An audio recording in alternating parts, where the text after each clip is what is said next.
Teller is part of the Penn Teller duo that's playing at the Rio right now. I can recommend the show, it's excellent. And he has 32 years in magic that he's going to summarize in just a few minutes. It should also be pointed out he's not dressed as well as the others.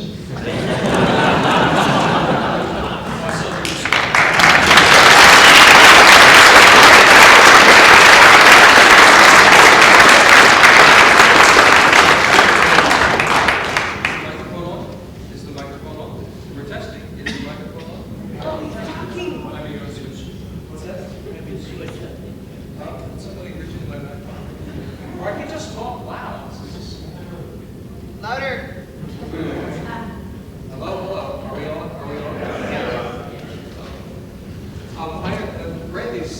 Randy's discussion is very local. Mine is very local. It's just a couple of small ideas. One thing that magicians do is take advantage of our natural inclination to study something that we see done over and over again and think that we're learning something. Because in real life, if you see something done again and again, you study it, and you gradually come on to pick up the pattern. If you do that with a magician, it's sometimes a big mistake, because magicians expect you to look for that sort of stuff. Here's my little example. Suppose I produce a coin like that. Oh,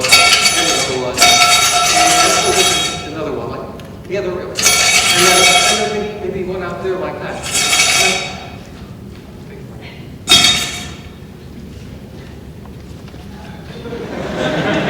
There we go.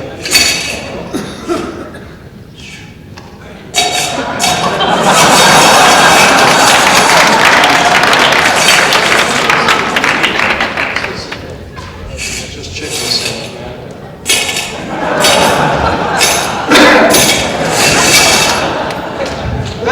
That's a little routine. Now, your natural inclination as an observer is to assume that what I'm doing is the same thing over and over again. And I will now tell you exactly what I did so that you can see how devious we are in the way we think about these things. At the beginning of this, I started off with 5 of these things just held in my hand. I deliberately held the paper beforehand so that I could put that down, because you as observers assume that if somebody's holding something and they put it down, what's left is nothing. Then I came out and produced this first one, which was just putting it into view. Now, what I'm trying to do is build the question in your mind, where are these coming from? And are they all just coming out of his hand? Well, now you're really saying, oh, he's just got them in his hand. So at this moment, I take this one and check it. Well, of course, you don't see that one hidden up in there, but I'm just checking that one. It's very clean production. It's just a little bit of juggling. But now everybody who's been thinking they're all just hidden in his hand is now faced with this image. This image doesn't look like something's been hidden in my hand.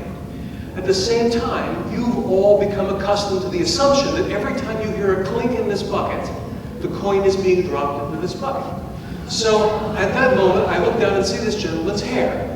At that moment, I hide this coin in my hand, pretend to drop it in the bucket, but in fact drop one from my other hand, like that. Go for this gentleman's hair. Now, because I did that casually, allowing you to notice it, in the way that Randy just talked about. I allowed you to notice that as if all my attention was going towards the gentleman's hair, and then with a little sleight of hand produced that coin from there. Now you've really got a puzzle, right? Because you've seen them all. You've said, they're in his hand. Now you've said, they're not in his hand. Now you've seen this go away, and you've seen another one come out here. So I'm just shifting every time you think you know what is happening.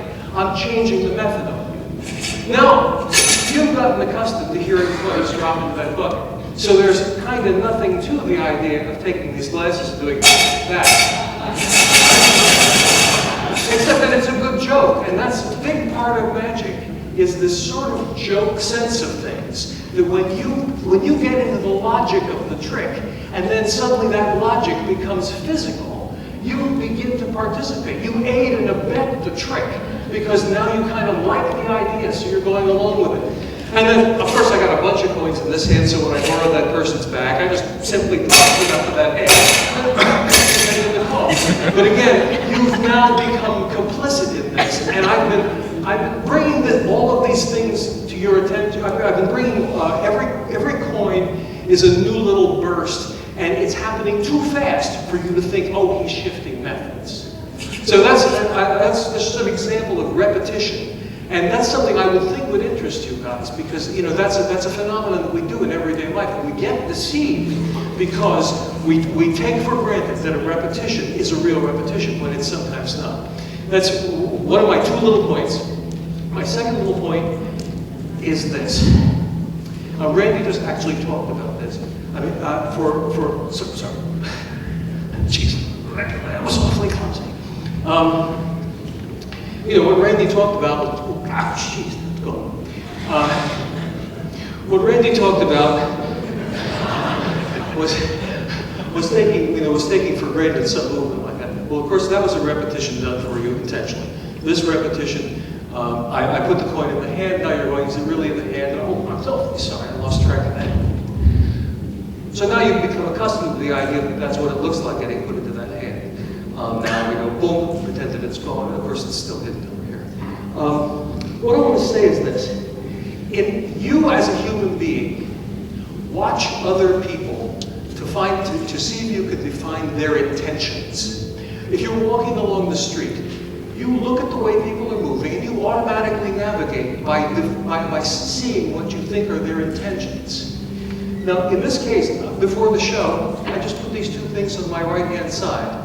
In real life, if you were going to pick up this ball, you'd pick it up with the hand that it's going to disappear in. But I need to pick it up with this hand so that I can do that fake transfer. So I make it inconvenient to reach the table. Reach over to the table. Well, it's a little inconvenient to get it there, so reach over to the table. And now I've got an excuse for transferring it, provided I bring out the wand.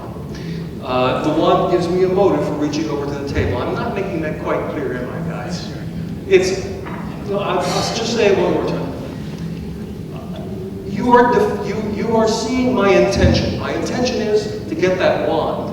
That's why I have to transfer the coin, the ball. So the intention there is what's deceiving you, not the other one. That's my whole point. That in magic, one of the best ways to conceal secret stuff is to make the intention so overpowering that people really follow that instead of looking at the sleight of hand.